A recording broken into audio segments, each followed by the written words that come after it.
வாதை, நோய், துன்பம், வியாதிகளிலும் இருந்து பிள்ளைகளை விடுவிப்பீராக. இயேசுவின் நாமத்தினாலே ஒரு புதிய பலன்.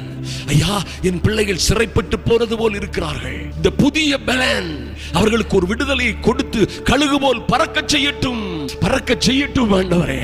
ஐயா, வேலை இல்லாமல், உதவி இல்லாமல், வருமானம் இல்லாமல் என் மகன், என் மகள், என் குடும்பம் எத்தனை நாள் தவிக்கிறது என்று காத்து கொண்டிருக்கிற அருமையான தேவ பிள்ளைகளின் மீது ஒரு புது பலன், புதிய கிருபை, ஐயா, புதிய அனுகூலம் இறங்கட்டும் இப்பொழுது. அவர்களும் எழுந்து எல்லா பிரச்சனைகளிலும் இருந்து எழுந்து விடுபட்டு கழுகு போல, ஐயா, கழுகு போல எதிர்க்கிறவர்கள், பார்க்கிறவர்கள், ஏளனமாய் சிரித்தவர்கள், சுற்றி நின்று வேடிக்கை பார்த்தவர்கள் எல்லாருக்கும் மேலாக ஒருவரும் தொட முடியாத உயரத்திலே உம்முடைய பிள்ளைகள் பறக்கும்படியாய் ஒரு புது பலன் ஒவ்வொரு சகோதரி, ஒரு சகோதரன் மேலும் இறங்கட்டும். இயேசுவின் நாமத்தினாலே புது பலன் அடைந்து இவர்கள்